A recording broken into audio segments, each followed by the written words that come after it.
What's up, everybody? Welcome back to FFT. I'm Trevor, and today we're talking about Dynasty Leagues.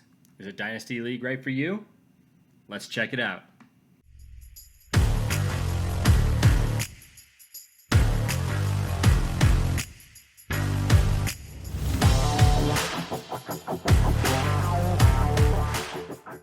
So, this is the third of our four-part mini-series on different types of fantasy leagues where we are checking out Redraft, Keeper, Dynasty, and Best Ball leagues. If you want to know if a Redraft or Keeper league is right for you, I recommend checking out one of my earlier videos that I will link in the description. All right, let's talk Dynasty. What is it? Well, Dynasty leagues are the most unique and really do require the most commitment from players. I mean, it really does feel like a whole new game altogether. And after talking about Redraft and Keeper leagues, yeah, this is a whole new beast. These leagues only have one initial draft at the creation of a league and only ever draft rookies every year after that.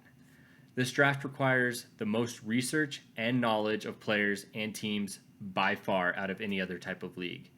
And the reason for that is players lose or gain value from year to year.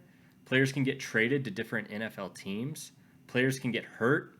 Players can retire. And players can have incredible rookie seasons and then fizzle out, or even the other way around.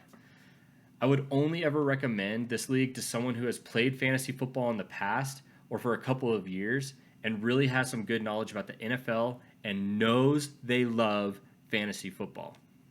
This is a year-round league where you have to be willing to adjust your roster or hit the waiver wires based on breaking news at any point throughout not just the season, but the entire year as well.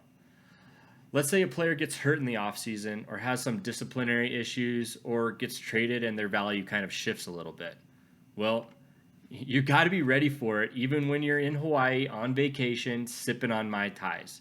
You've got to be ready to go. All right, let's talk some pros. Why should you consider joining a Dynasty League? Well, I personally love the dedication that's required to manage a team in this sort of league. You are committed, and I love that. If you make a mistake, you have to figure out how to get some sort of value from it. Can you trade them for a better option, or maybe even a future rookie draft spot? Or sometimes you even have to make the hard decision to just let them go so you can make room for someone else that can potentially elevate your roster.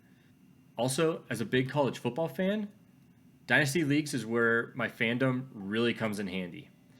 Having seen the players' athleticism firsthand in college really allows me to make my own decision about a rookie rather than having to rely on someone else to evaluate that person for me. All right, let's talk some cons. Why should you maybe reconsider joining a Dynasty League? Well, in my opinion, this is the worst type of league for new players. There is a ton of emphasis on the original draft. And if you make a bad pick, you're stuck with the consequences of that pick for years. All right? It may not mean you're stuck with that specific player, but you are stuck with the consequences of what drafting that player actually means to your team. Sure, you can trade them away and you can even drop them if they aren't an asset. But if you drafted them in an early, middle, or even late round, you essentially dug yourself a huge hole that everyone else in the league actually benefits from.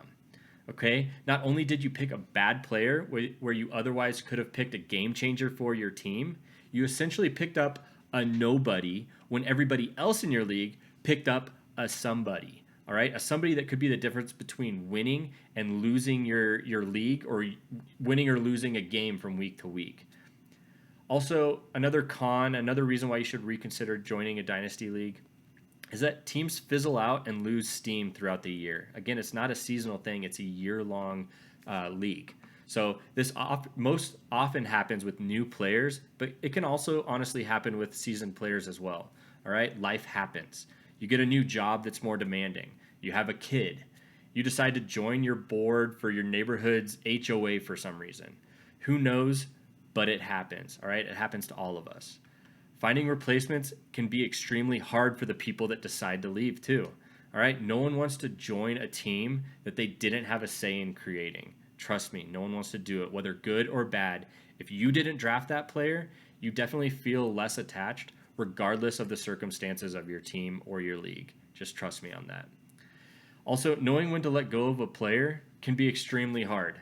I currently traded away Derrick Henry in one of my Dynasty Leagues, and not only am I a Tennessee Titans fan, but I feel like I just betrayed an old friend that's done nothing but earn my trust from year to year to year. I honestly hope that he has a great couple of years after trading him away because I deserve it shoved in my face. I really do. All right, let's go ahead and jump into my personal rankings and my tier list for this type of league. All right, when it comes to new players, I actually give this league, the Dynasty League, a C. Dynasty Leagues are no place for new players. Not at all. All right, if you are a new player and you're wanting to join a Dynasty League, pump the brakes. Turn around and go watch one of my other videos on either redraft or keeper leagues. All right, trust me. I don't care how much you love the NFL. If you draft a poor team that you're stuck with for years, you will begin to hate fantasy football rather than fall in love with it and want to do it for years to come. Just trust me. All right. For seasoned players, I actually rank this as an A on my tier list. Yes, this is one of my favorite, if not my favorite type of league out of all 4 leagues that I'm covering. You get to draft NFL recruits every single year and get hyped on the new potential that potentially brings. And you also get to build on something that's yours. Yeah, and it only ever changes if you decide it changes. It's a lot of fun. But again, it's only fun if you know what you're doing and can live with the consequences. Overall, I give Dynasty Leagues an A-. All right, the only reason that this league doesn't get an A+ is because of how unfriendly it is for new players. Outside of that, it has everything a fantasy player would ever want and is gaining popularity for a reason. Well, that's it, guys. What do you think? Let me know down in the comments if you agree or even disagree with my rankings. And please like this video and subscribe if you want to see some more FFT content. Until then, I'll catch you next time. See you guys.